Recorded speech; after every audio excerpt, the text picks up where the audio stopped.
আন্তর্জাতিক খ্যাতিসম্পন্ন শেফ ও খলিল বিরিয়ানির সিইও খলিলুর রহমান মনে করেন, খাবার গ্রহণের পর বুক জ্বালাপোড়া বা হজমজনিত সমস্যার মূল কারণ হচ্ছে নিম্নমানের তেল ও অতিরিক্ত মশলা ব্যবহার। বাংলাদেশি বংশোদ্ভূত এই শেফ যুক্তরাষ্ট্রে ফুড অ্যান্ড হাইজিন বিষয়ে উচ্চতর ডিগ্রি অর্জন করেছেন। তিনি বলেন, ট্রান্সফ্যাট বা একাধিকবার ব্যবহৃত ওয়েস্ট অয়েল শরীরের জন্য অত্যন্ত ক্ষতিকর।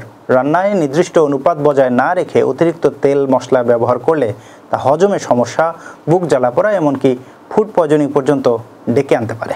অয়েলের কারণে অনেক ভাজা পোড়া খাবার বা দেখা যাচ্ছে তেলের যদি গুণগত মান না থাকে, সেই তেল দিয়ে কোনো রান্না করা খাবারে কিন্তু এ ধরনের সমস্যা হয়। আর একটা হলো অতিরিক্ত তেল মশলা। আমরা যারা এখানে ফুড নিয়ে লেখাপড়া করেছি, আমরা দেখছি যে ফুডে প্রত্যেকটা খাবার রান্নার জন্য একটা রেশিও পরিমাণ মশলা ইউজ করতে হয়। এই রেশিওটা মেনটেন না করে যদি আমরা অতিরিক্ত তেল মশলা ইউজ করি, তাহলে অনেক সময় আমরা এটা অ্যাফোর্ড করতে পারি না। তখনই দেখা যাচ্ছে বুক জ্বালা পোড়া বা হজমের সমস্যা বা খাবার অনেক সময় ফুড পয়জনও হয়ে যায়। খাদ্য নিরাপত্তা ও হাইজিন রক্ষায় new York city department of হেলথের ভূমিকা উল্লেখ করে তিনি বলেন, সংস্থাটি নিয়মিতভাবে রেস্টুরেন্টে তদারকি চালায়। ফুড কোড মানদণ্ডের ভিত্তিতে রেস্টুরেন্টকে এ, বি বা সি গ্রেড প্রদান করা হয় এবং প্রয়োজনে শাস্তিমূলক ব্যবস্থা নেওয়া হয়। ফুড অ্যান্ড বেভারেজের যে চেকিংটা আছে এখানে আমাদের new York city department of হেলথের, তো এদের ভিতরে অনেকগুলো রিকোয়ারমেন্ট আছে। তারা যে খাবারটা যে ফ্রিজে টেম্পারেচার কন্ট্রোল আছে কিনা এটা পরীক্ষা করে, রান্না করা খাবার কত সময় বাইরে রাখা যাবে, যেটা হলো হেলথ কোড, সেটা মেনটেন করে।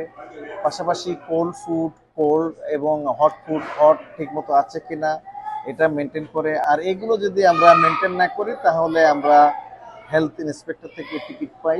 তবে অনেক সময় সামান্য অসাবধানতায়ও রেস্টুরেন্টের গ্রেড কমে যায়। এ প্রসঙ্গে শেফ খলিল বলেন, কিচেন স্টাফদের মাথায় হেডক্যাপ না থাকলে, বেসিনে সাবান বা টিস্যু না থাকলে কিংবা ফ্রিজের টেম্পারেচার সঠিক না থাকলে পয়েন্ট কাটা যায়। একই খাবার বারবার গরম করার বিষয়ে তিনি সতর্ক করে বলেন, খাবার যদি সঠিকভাবে সংরক্ষণ করা হয় তবে 10 দিন পর্যন্ত নিরাপদে খাওয়া সম্ভব। প্রপার মেনটেন না করতে পারলে এখানে কিন্তু ফুড পয়জন হবে।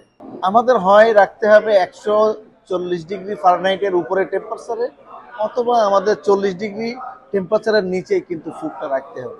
শেফ খলিলুর রহমান মনে করেন, নিরাপদ খাদ্য নিশ্চিত করতে রেস্টুরেন্ট মালিক, কর্মচারী ও ভোক্তাদের সচেতন হওয়া জরুরি।